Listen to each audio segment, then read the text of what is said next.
بسم اللہ الرحمن الرحیم۔ حسن اخلاق وہ عظیم دولت ہے جو رب کائنات جل جلالہ کی خاص عنایت سے نصیب ہوتی ہے۔ اسی لیے حضرت اسامہ بن شریک رضی اللہ تعالی روایت کرتے ہیں کہ قالوا یا رسول اللہ صلی اللہ علیہ وآلہ وسلم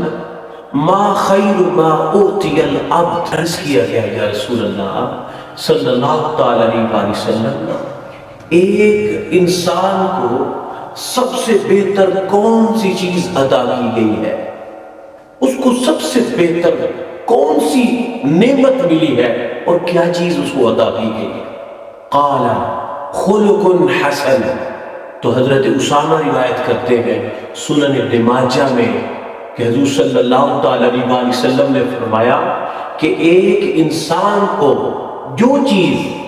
سب سے بہتر عطا کی گئی ہے وہ اچھا اخلاق ہے، وہ حسن خلق ہے۔ اسی لیے حضور نبی اکرم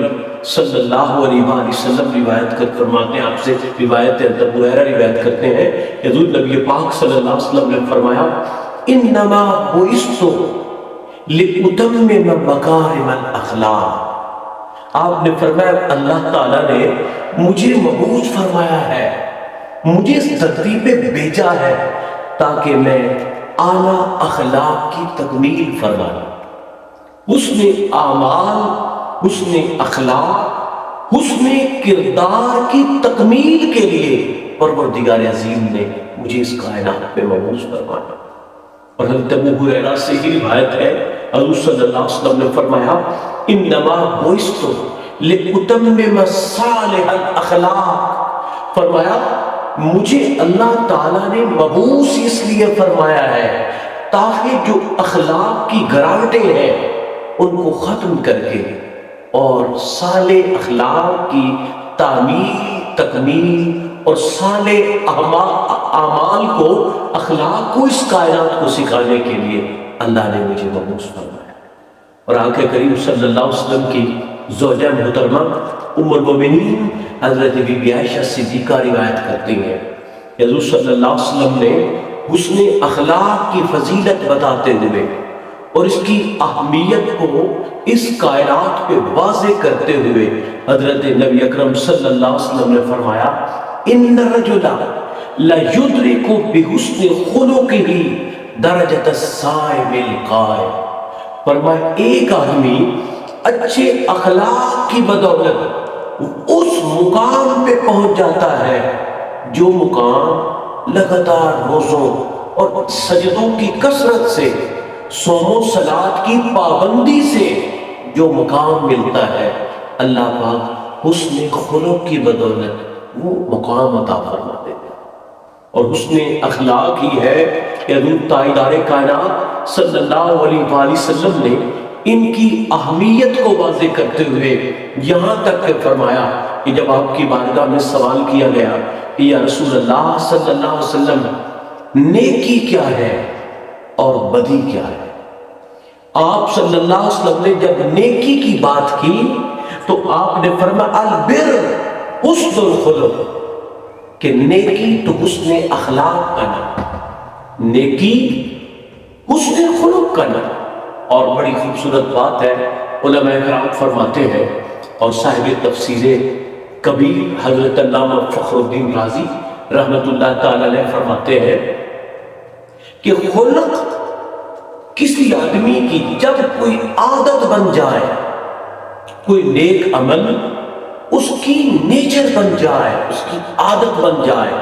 جب کوئی حسن عمل اس کی عادت بن جائے اس کو خلق تب کہتے ہیں۔ ایک آدمی ایک فعل کرتا ہے،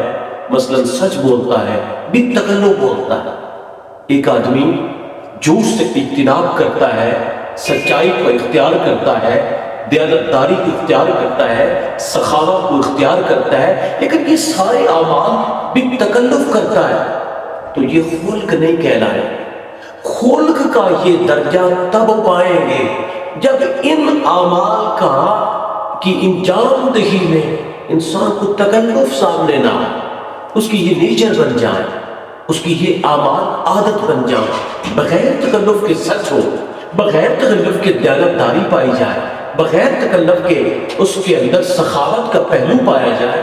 تو اگر اس میں تکلف ختم ہو جائے اور یہ اعلیٰ اعمال اس کا کردار یوں بنے کہ عادت بن جائے، تب یہ خلق بنے۔